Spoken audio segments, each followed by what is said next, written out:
Assalamu alaikum. My name is Assalamu Faraz. alaikum, je m'appelle Farah Zafar.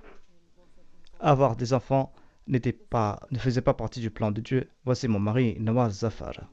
Nous nous sommes mariés depuis 2007, donc 18 ans de bonheur. Mon anticipation de la maternité était, je suppose, comme celle de tout le monde, quand on se marie, on veut aller de l'avant, avoir des enfants. C'est ce que j'avais toujours ressenti. J'aime les enfants et avant de me marier, et l'excitation d'avoir des enfants était quelque chose que je pense et que chaque femme envisage avec impatience. C'était exactement mon cas. J'étais très excité à l'idée de devenir mère. Mais malheureusement, en raison du fait que je ne pouvais pas avoir d'enfants, cela n'était pas possible. Le parcours a été difficile pour nous. Nous étions heureux, nous essayons d'avoir des enfants dès que nous sommes mariés, mais cela ne fonctionnait pas et cela nous a poussés à chercher de l'aide.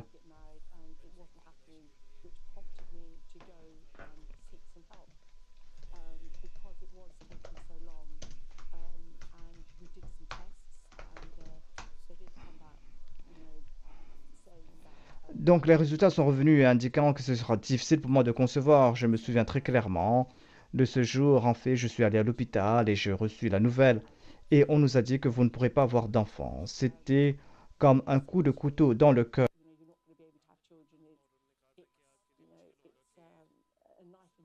Dire cela comme un échec.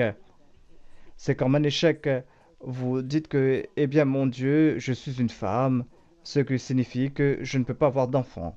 J'ai trouvé cela très très dur et je me souviens d'être sorti de là complètement sous le choc. Et je ne sais pas comment je suis entré chez moi. Nous ne nous attendons pas à cela. Je suis entré dans ma chambre. Nawaz était ici présent et euh, je me suis dit que voilà, euh, je voulais pas l'emmener au rendez-vous parce que je pense que c'était inutile.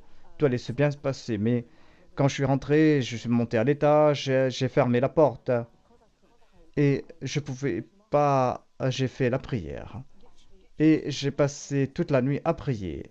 Je disais que, oh Allah, tu sais combien je voulais avoir des enfants, s'il te plaît, enlève-moi cette douleur parce que je ne pourrais pas y faire face.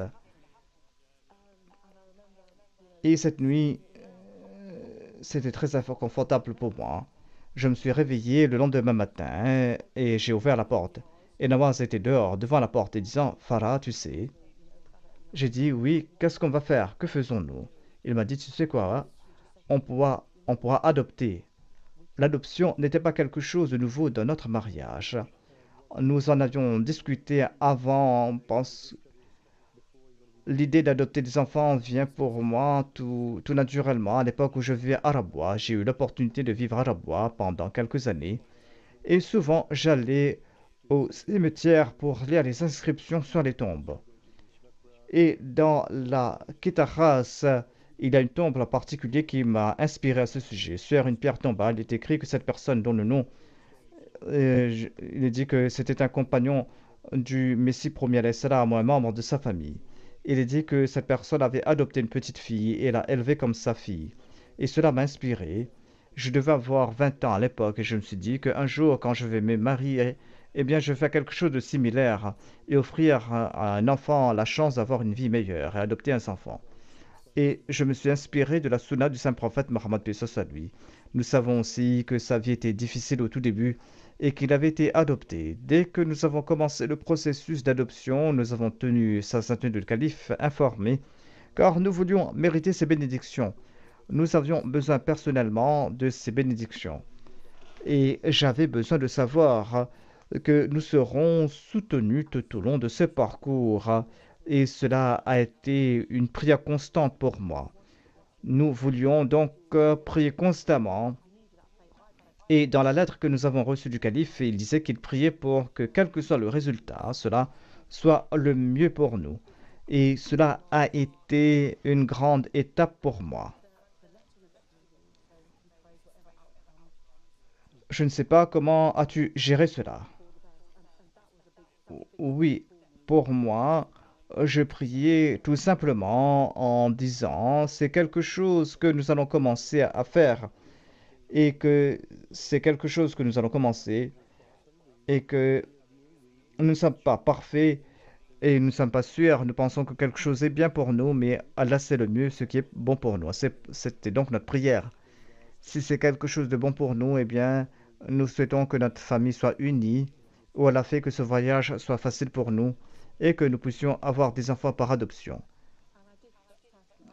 Et j'ai senti les bénédictions de Dieu. Le processus était plus facile pour nous. Vous savez, il y a un travailleur social qui va vous dire, je vais venir vous voir dans 6 mois, dans 7 mois. Mais tout cela a été accéléré pour nous. Et nous savions que les bénédictions de Dieu allaient nous accompagner. Nous avons entendu de l'agence d'adoption que nous allions être les parents de notre premier fils et nous l'avons eu à 18 mois. Alhamdulillah, c'était un garçon très adorable. Alhamdulillah, tout s'est très bien passé. Et tout cela a été épanouissant. Il a été placé chez nous et nous avons passé un moment merveilleux. Et il m'a comblé de toutes les manières. Et nous avons très rapidement pris la décision d'adopter un deuxième enfant. Et je me souviens, lorsque nous avons eu notre deuxième fille, nous l'avons eu 2 ans plus tard et nous l'avons emmené tous les deux voir le bien-aimé calife. C'était un sentiment merveilleux de voir le calife rencontrer nos enfants. Et il a dit Jazakallah pour les avoir ramenés dans notre jamaat. C'était là un sentiment merveilleux. Et qu'est-ce que le calife a dit? Il a dit que le garçon me ressemble, que Adam me ressemble. C'était agréable de l'entendre. Et 3 ans ont passé, juste avant le Covid. En fait, nous avions les 2 jeunes qui étaient liés. C'était donc frères et sœurs biologiques, nous les avons eus. Et en 2019, je suis retourné voir le calife et c'était merveilleux car il a vu nos 4 enfants. Nous étions là en tant que famille complète et c'était vraiment incroyable. La maternité pour moi est désormais ce que j'avais imaginé. C'est épanouissant à tous les niveaux. Cela comprend des défis, mais j'aime être mère. C'est très difficile parfois, comme pour toutes les mères. Mais savoir que vous faites un bon travail en les élevant et en les élevant en tant que mon Ahmadi musulman, c'est là une grande satisfaction pour moi. Je pense que à mon parcours et que si quelqu'un venait me demander des conseils, je dirais de rester forte et de croire en Allah, car Allah a un plan pour vous. Quand j'étais là-bas et qu'un être humain me disait que je ne pourrais pas avoir d'enfant, Allah disait en fait, j'ai un autre chemin pour toi. Et ce chemin serait que je vais te donner 4 enfants. Et ce qui s'est passé. Alors soyez forte et explorez toutes les voies pour avoir des enfants. Allah sait ce qu'il y a de mieux pour vous. Oui, moi aussi, je pense que de mon côté en général, nous savons que les hommes sont probablement plus réticents à avoir des enfants adoptés.